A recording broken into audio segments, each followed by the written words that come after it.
दूरस्थ एवं मुक्त शिक्षा और संस्कृति की आवाज़, ये है उत्तराखंड मुक्त विश्वविद्यालय का कम्युनिटी रेडियो हेलो हल्द्वानी। दोस्तों, मिस्टर अमित शर्मा इस वक्त हमारे साथ मौजूद हैं, जो कि एनसीवीटी के सीनियर कंसल्टेंट हैं, और आज उत्तराखंड मुक्त विश्वविद्यालय में एक बहुत ही शानदार व्याख्यान यहाँ पर हुए हैं। तो इस मौके से आपका आना हुआ। सर, स्टूडियो में आपका बहुत बहुत स्वागत है। Thank you very much ma'am. जी, to you, to your university and to all your viewers, I am really honoured to be here and talking to you. बहुत अच्छा लग रहा है मेरे को। जी, दोस्तों, एनसीवीटी एक ऐसी संस्था है, जैसे कि हम आरबीआई को जानते हैं, जैसे कि हम उच्च शिक्षा के लिए यूजीसी को जानते हैं, ऐसे ही व्यावसायिक शिक्षा के लिए एनसीवीटी एक ऑटोनोमस बॉडी है, हमारी कौशल विकास और उद्यमिता मंत्रालय की। तो आज हम इस पूरे एनसीवीटी की पूरी प्रक्रिया को समझेंगे कि कैसे हम उस दौर से, सर, जब कहा जाता था कि वोकेशनल स्टडीज़ में जाना मतलब कि पढ़ाई में कमज़ोर होगा, इसीलिए जा रहा है ना। तो बोलबाला था, जो ज्ञान का जो कोर विषय होते हैं हमारे, फिलॉसफी है, हिस्ट्री है, पॉलिटिकल है, एक ये डर भी लगातार सर सताता कि कहीं ये विषय कहीं हाशिए पे नहीं चले जाएं, लगातार वोकेशनल की जिस तरह से बातें हो रही हैं। लेकिन इंडस्ट्री के मुताबिक, बाजार के मुताबिक जिन रोजगारों की ज़रूरत है, उस पर काम करना तो ज़रूरी ही है। तो दोस्तों, एनसीवीटी को बहुत विस्तार से हम लोग सर से जानेंगे। सर एमटेक हैं एनआईटी कालीकट से, और 2013 से आप एनसीवीटी में काम कर रहे हैं। लगातार स्किल और एम्प्लॉयबिलिटी स्किल्स को लेकर ही आपका काम है। बहुत विस्तार से हम खुद सर आपसे ही जानेंगे। एक दो चीज़ें मैं बात करना स्टार्ट करूं। मैं 2013 से नहीं हूं, 2013 से मैं काम कर रहा हूं एजुकेशन और स्किलिंग में। एनसीवीटी मैंने 2022 में ज्वाइन किया। NCVT stands for national council for vocational education and training, which is a regulator for skilling in the nation. तो जैसा कि आपने बहुत अच्छे से समझाया, जैसे आरबीआई है, आपका यूजीसी है फॉर यूनिवर्सिटीज़, एआईसीटी है फॉर टेक्निकल एजुकेशन, उसी तरह एनसीवीटी है फॉर स्किलिंग एजुकेशन। बट हमारा NCVT is a very young regulator. मैं इसे इसी तरह से प्रेजेंट करता हूँ, because this NCVT was notified in 2018 and but actually we got operationalise in 2020 because of COVID. हमारा थोड़ा 2 साल काम नहीं कर पाए थे, बट एक्चुअल वर्किंग हमने 2020 से स्टार्ट की। अब सवाल उठता है कि एनसीवीटी की ज़रूरत क्यों पड़ी। सो बिकॉज स्किलिंग पहले से भी हो रही थी, और जैसा कि आपने कहा कि बहुत ज़्यादा एस्पिरेशनल नहीं थी पहले, अभी भी बहुत ज़्यादा एस्पिरेशनल नहीं है। और मैं समझता हूँ शायद यही एक रीज़न है कि जिस गति से हमारे देश को आगे बढ़ना चाहिए, हम उस गति से नहीं बढ़ पा रहे हैं, बिकॉज हमारा माइंडसेट नहीं चेंज हो पा रहा है। अगर मैं बात करूँ जनरल एजुकेशन की, तो मुझे हवाई जहाज़ बनाना आता है, लेकिन अपने दिमाग में और ब्लैक बोर्ड पे। और अगर आप मुझसे कह दें कि एक्चुअल में हवाई जहाज़ बनाओ, तो वो मैं नहीं बना सकता। क्या वो ज्ञान मेरे किसी काम का है? अगर मैं अपनी अंडरस्टैंडिंग को प्रैक्टिकली इम्प्लीमेंट नहीं कर सकता और उसका इस्तेमाल नहीं कर सकता, तो मेरे हिसाब से वो ज्ञान किसी मतलब का नहीं है। तो अब this is what skilling is, when you are converting your understanding into a practical product और some practical service. This is what skilling is all about, और इसकी हमें ज़रूरत है। और ये हमेशा से होता है। अगर आप पुराने गुरुकुल देखेंगे, तो वहां पे पढ़ाई के साथ साथ उनको अलग स्किल्स भी सिखाए जाते थे, और वो हमेशा से था। बट ठीक है, ब्रिटिशर्स आए, उन्होंने हमारा एजुकेशन और हमारा कल्चर तबाह करने की कोशिश की। और वही, अगर किसी देश को आपको बर्बाद करना है, तो उनकी संस्कृति, उनकी सभ्यता और उनकी एजुकेशन को आप तबाह करते हैं। और यही हमारे देश के साथ हुआ। और हम कुछ नया नहीं कर रहे, ये हमेशा से था। बट वही कल्चर हमें वापस लेके आना है। आपने एक बहुत अच्छी बात कही कि आज की डेट में हर एक इंसान इंजीनियर बनना चाहता है, हर एक इंसान डॉक्टर बनना चाहता है, हर एक इंसान साइंटिस्ट बनना चाहता है। लेकिन अगर आप किसी को कहें कि कुछ स्किल कर लें, तो अभी पता नहीं, देखेंगे, करेंगे, उनको समझ में नहीं आती चीज़ें। बट मैं आपसे एक सवाल पूछना चाहता हूँ, आप क्या किसी भी डॉक्टर के पास अपना इलाज करने चले जाते हैं? एमबीबीएस हम लोग सर्च करते हैं कि टॉप का डॉक्टर कौन है, आप रिव्यूज पढ़ते हैं उसके, रिव्यूज पढ़ते हैं कि हाथ की उसकी सफाई क्या है। This is skills.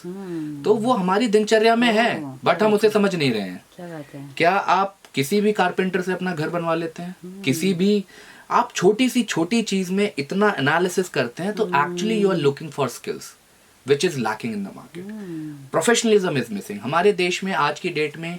अगर मैं स्किल सेक्टर अनऑर्गेनाइज की बात करूं, तो गुरु चेला परंपरा है।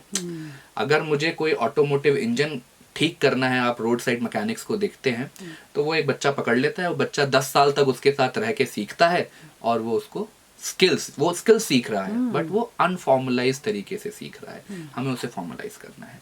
दूसरी बात मैं आपको ये कहना चाहूंगा कि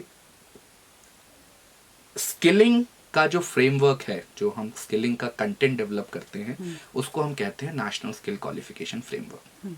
तो हमारी न्यू एजुकेशन पॉलिसी है जो 2020 में हमारी नोटिफाई हुई। तो न्यू एजुकेशन पॉलिसी में हमने बात की है कि हमारा एजुकेशन सिस्टम कैसा होना चाहिए हमारे देश का। It's a vision document. उस विजन को अचीव करने के लिए बनाया गया नेशनल क्रेडिट फ्रेमवर्क। अब national credit framework is a unified framework. उसके अंदर 3 फ्रेमवर्क आते हैं। सबसे पहला फ्रेमवर्क है national curriculum framework for school education. तो स्कूल एजुकेशन के लिए नेशनल करिकुलम फ्रेमवर्क है। मैं आपके लिसनर्स के लिए एक और चीज समझाना चाहता हूं कि हमने अपने देश का एजुकेशन सिस्टम मैं बहुत ही सिंपल टर्म्स में समझाने की कोशिश कर रहा हूं। हम अपने पूरे देश के एजुकेशन सिस्टम को हमने 8 लेवल्स में डिवाइड किया, लेवल 1 टू लेवल 8। हम इसे बोलते हैं NCRF लेवल। और फिर क्रेडिट्स में अलग अलग ये जो क्वालिफिकेशन फ्रेमवर्क्स हैं इनके अपने अलग लेवल हैं। अच्छा। सिंपल अंडरस्टैंडिंग के लिए अगर मैं कहता हूं कि मैं लेवल 4 पे हूं तो मैं कहना चाह रहा हूं मैं 12वीं पास हूं। अच्छा। तो level 1 to level 4 is national curriculum framework की स्कूल एजुकेशन के लिए। 4 के ऊपर आपकी हायर एजुकेशन शुरू हो जाती है तो उसके लिए NHEQF।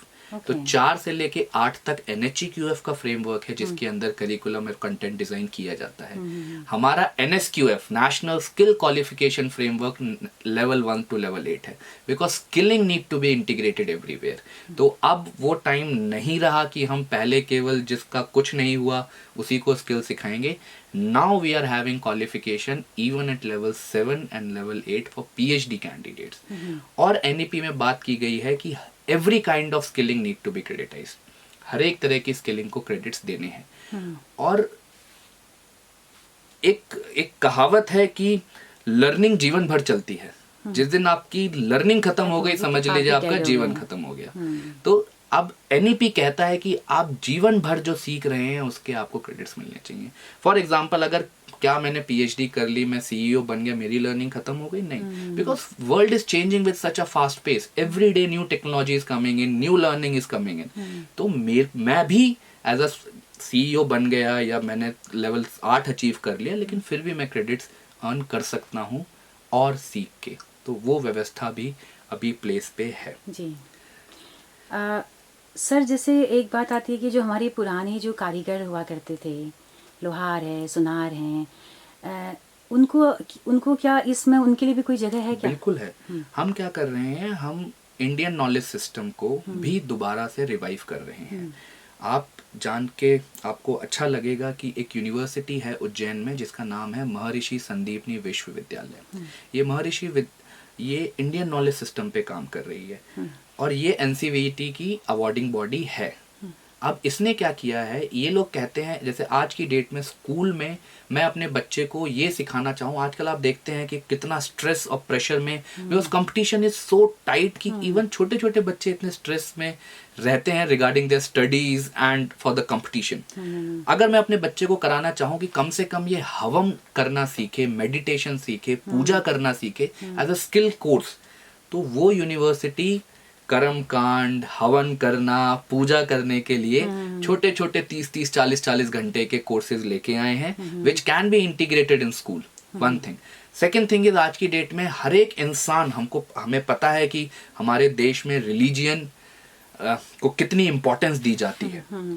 हम अपने घर में कोई पूजा कराते हैं, कोई भी पंडित आता है, हमें नहीं पता उसके स्किल सेट्स क्या हैं, क्या लर्निंग उस सेट तरह से हो रही है। तो उसको भी फॉर्मलाइज करने के लिए हम बाकी एंटिटीज के साथ बात कर रहे हैं कि क्या उस लर्निंग को भी हम क्रेडिटाइज या फॉर्मल सेटअप में ला सकते हैं सर्टिफिकेट देके। तो महर्षि उज्जैन समिति ने एक अपनी तरफ से इनिशिएटिव वो ले रहे हैं कि हम पंडितों को सर्टिफिकेट देंगे और कोशिश कर रहे हैं कि किसी भी मंदिर में किसी पंडित को अगर अलोकेट किया जाए तो उसके पास कम से कम एक सर्टिफिकेट हो भारत सरकार का। तो इस तरह से हम इसको यही बात एग्रीकल्चर सेक्टर में भी आती है, क्योंकि जो हमारे पुराने किसान हैं, हम गांव में देखते हैं कि हमारी दादी लोगों को पता होता था कि कौन सी जमीन पे कौन सा बीज उगना है, कौन सी जमीन पे किस चीज के लिए मुफीद है। तो वो जो हजारों सालों का जो परंपरागत ज्ञान है, तो उन एग्रीकल्चर से जुड़े हुए लोगों को कैसे हम क्या विश्वविद्यालयों में क्या वो एक दिन के लिए प्रोफेसर नहीं बन सकते? मतलब क्या उनको नहीं, वो बिल्कुल बन सकते हैं। मैं तो ये कहना चाहता हूँ कि केवल एग्रीकल्चर क्यों, आप फॉर एग्जांपल एक लीजिए टेबल बनाने वाले को, कुर्सी और कारपेंटर है एक, वो कारपेंटर वो पैदा हुआ अपने पिताजी को उसने बनाते हुए देखा और 10 साल की उम्र उसकी जैसे हुई वो पिताजी की हेल्प करने लग गया और फिर वो 15 से 18 साल का हुआ तो अपने हाथ से बनाना लग गया और आज वो 40 साल का है। उसने केवल यही काम किया है। तो क्या एक सर्टिफिकेट उसके स्किल को बता, मतलब एक सर्टिफिकेट की वजह से ही उसको वो स्किल्स आएंगे? ऐसा तो नहीं है। तो अभी हमारी नेशनल एजुकेशन पॉलिसी में ये प्रोविजंस आए हैं, हालांकि पहले भी थे ये, रिकॉग्निशन ऑफ प्रायर लर्निंग। तो वो आके किसी भी अवार्डिंग बॉडी से अपना एक एग्जाम दे सकता है to prove his competency and skill sets and those universities can award a recognition of prior learning certificate to that learner. एक पूरा मैकेनिज्म है उसका, हमारी आरपीएल गाइडलाइंस है एनसीवीटी वेबसाइट पे, तो आप प्लीज अगर आपके लर्नर कोई भी फर्दर इंटरेस्टेड है तो वो उन्हें जाके पढ़ सकते हैं और उसको डिटेल में समझ सकते हैं। जी जी सर, अगर हल्द्वानी शहर की बात करें तो यहाँ पे आबादी का एक बड़ा हिस्सा बच्चे जो हैं वो लो इनकम ग्रुप के जो बच्चे हैं वो आपका 11वीं-12 साल के जैसे ही वो होते हैं तो वैसे ही वो दुकानों में काम करना शुरू कर देते हैं। ड्रॉप आउट तो होते ही हैं, उसके अलावा वो बचपन से ही काम सीखना शुरू कर देते हैं। तो और इनकी तादाद बहुत ज़्यादा है। बिल्कुल सर, उनके लिए क्या एनसीवीटी कोई सर्टिफाइड कुछ प्रोग्राम उनको देने, क्योंकि और ये हर शहर की एक शहर का बड़ा हिस्सा जो शहर को बनाने वाले जो लोग होते हैं। बिल्कुल बिल्कुल सही बात कही आपने। सो आपकी जो उत्तराखंड ओपन यूनिवर्सिटी है एनसीवीटी रिकॉग्नाइज्ड अवार्डिंग बॉडी है ये विद डुअल रिकॉग्निशन। तो these awarding bodies are extended arms of NCVT जो एक्चुअली ग्राउंड पे काम करते हैं। तो आज जब मैं सारे प्रोफेसर से बात कर रहा था तो एक दो प्रोफेसर्स ने ये कहा, तो अब जैसे एज अ यूनिवर्सिटी यूजीसी से आपको अप्रूवल मिला हुआ है डिग्री प्रोग्राम्स रन करने का। अब इन बच्चों की जो आप बात कर रही हैं 10वीं 8वीं 11वीं 12वीं के बाद उन्होंने स्कूल छोड़ दिया और दुकान पे बैठने लग गए। मैं कहता हूं कि आप स्किल गैप आइडेंटिफाई कीजिए। फॉर एग्जाम्पल एडवेंचर स्पोर्ट बहुत ज्यादा प्रोमिनेंट है आपके प्रदेश में। तो एडवेंचर स्पोर्ट्स में अगर आप सुनते रहते हैं आए दिन राफ्टिंग में इतने लोग मारे गए, बल्जी जंपिंग स्टार्ट हुई थी इतने लोग मारे गए। तो अब मैं अगर अपना एग्जाम्पल लूं, मैंने सोचा था कि मैं उत्तराखंड में जाके बल्जी जंपिंग करूंगा। अच्छा। लेकिन जब ये न्यूज मैंने पढ़ी कि वो बल्जी जंपिंग के टाइम पे वो डेथ हो गई, मेरे मन में डर फैल गया। अब क्योंकि अब मेरे मन में आया कि क्या वो प्रोफेशनल है, क्या उनके पास वो स्किल सेट है, क्योंकि मैं अपनी जान नहीं गवा सकता किसी अनस्किल्ड बंदे की वजह से। So because of lack of skills अब वो ट्रस्ट कम होता जा रहा है। तो अगर आपकी यूनिवर्सिटी एज अवार्डिंग बॉडी एक छोटे छोटे कोर्सेज बनाए एडवेंचर ये स्पोर्ट्स पे और उन बच्चों को उस पे ट्रेन करे और उन्हें सर्टिफिकेट दे और फिर एडवेंचर कंपनी उनको हायर करेंगी। तो this is one thing and this is I am telling you just one. दूसरा बताया गया कि search and rescue operations. Search and rescue operation is a life skill में भी, आपदा में आप उस पे सर्टिफिकेट कराइए, ट्रेनिंग कराइए शॉर्ट टर्म 300 घंटे की। तो ये सारे प्रोविजंस हैं। मैं चाहूंगा आपकी यूनिवर्सिटी से मैं आह्वान करूंगा इस मंच से कि वो इनिशिएटिव लें। हालांकि मेरा डिस्कशन हुआ था सबके साथ, तो वहां भी मैंने ये बात की है। जी जी। तो ऑटोमोबाइल सेक्टर में बहुत बड़ा, क्या सबसे बड़ा सेक्टर यही है क्या अगर हम कहें? नहीं ऐसा नहीं कह सकते हम। वो क्या होता है, देखिए हर एक राज्य की अपने अलग चैलेंजेस हैं, हर एक राज्य की अपनी अलग रिक्वायरमेंट्स हैं, हर एक राज्य के अपने अलग स्किल सेट्स हैं और अपने अलग कॉम्पिटेंसीज हैं। तो हम यही चाहते हैं, जैसे आपकी यूनिवर्सिटी को सिंस वो स्टेट एक्ट के अंदर है, तो हमने कहा आप केवल उत्तराखंड में काम कीजिए, बिकॉज आपसे ज्यादा आपकी स्टेट को कोई नहीं जानता, क्योंकि आप लोग यहीं के हैं। बिल्कुल। तो आप अपनी परेशानियों को समझें, अपने चैलेंजेस को समझें और अकॉर्डिंगली उन चैलेंजेस के अकॉर्डिंग, स्किल गैप के अकॉर्डिंग कंटेंट डेवलप करें और अपने लोगों को ट्रेन करें।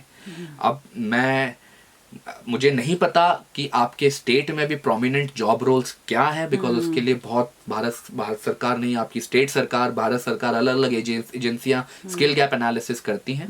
तो मे बी कोई रिपोर्ट होगी उसमें वो प्रोमिनेंट चीजें निकल के आएंगी, तो उसी बेसिस पे आप लोगों को कंटेंट डेवलप करना चाहिए कि सबसे बड़ा स्किल गैप कहाँ है और स्किल गैप को भरने की कोशिश करें लोगों को स्किल प्रोवाइड करके, ताकि वो इमीडिएटली एम्प्लॉयबल हो। जी सर, इस वक्त पे सिनारियो क्या है एनसीवीटी, जैसे बोल पापा इंडस्ट्री की बात आती है कि इंडस्ट्री गैप है, तो अभी क्या इंडस्ट्री खुद एक टीचर की भूमिका निभा रही है? बिल्कुल। हाँ। किस तरह से रोल अभी बदला है? ये आपने बड़ा अच्छा, मैं तो हमेशा से जब से मैं ग्रेजुएशन में गया हूँ मैं यही सुनता आ रहा हूँ, और आपने भी आई एम श्योर सुना होगा कि there is a huge gap between academy and industry requirement. So as NCVET हमने एक इनिशिएटिव लिया है, हमने इंडस्ट्री को ही अवॉर्डिंग बॉडी बना दिया.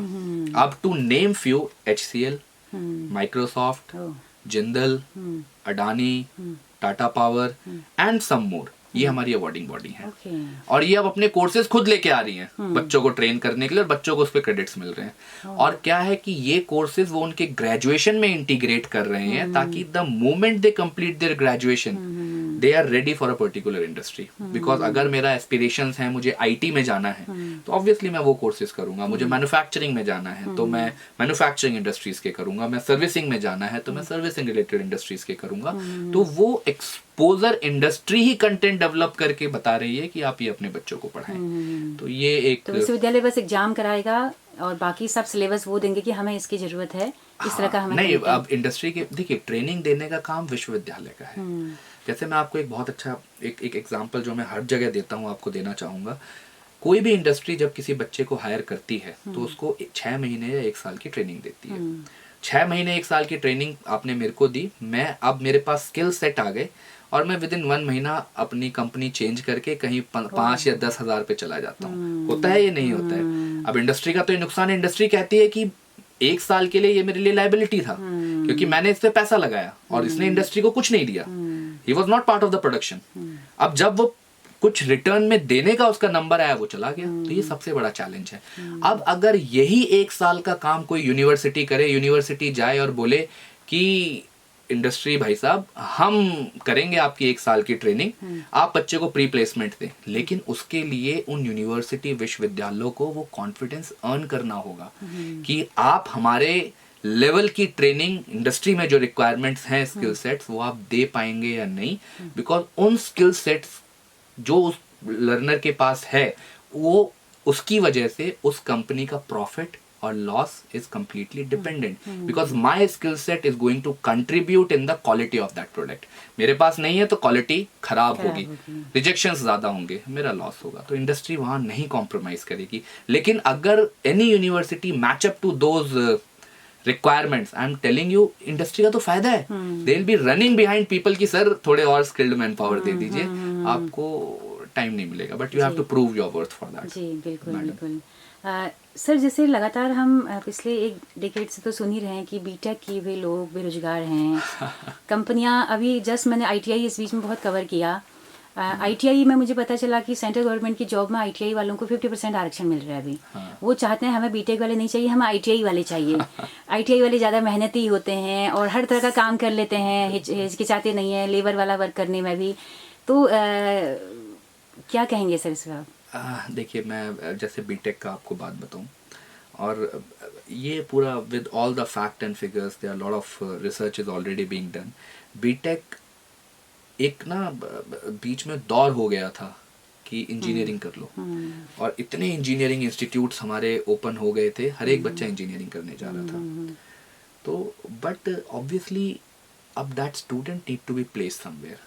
और आपने, जैसे मैं सभी इंजीनियरिंग कॉलेजेस की बात नहीं करूँगा, लेकिन मैं खुद ऐसे इंजीनियरिंग कॉलेजेस में गया हूँ जिसमें केवल बिल्डिंग है, और आप 10-20 बच्चे बैठ गए, आपने बोर्ड पे बता दिया कि इंजीनियरिंग का मतलब ये होता है. एक IC इंजन, जो इंजन होता है बोर्ड पे ऐसा दिखता है, बट मैं मैकेनिकल इंजीनियर. मैं अपना आपको एग्जांपल बताऊं, जब मेरे टीचर ने मुझे बोर्ड पे IC engine, internal combustion engine दिखाया था, जो इंजन होता है वो एक मटके जैसा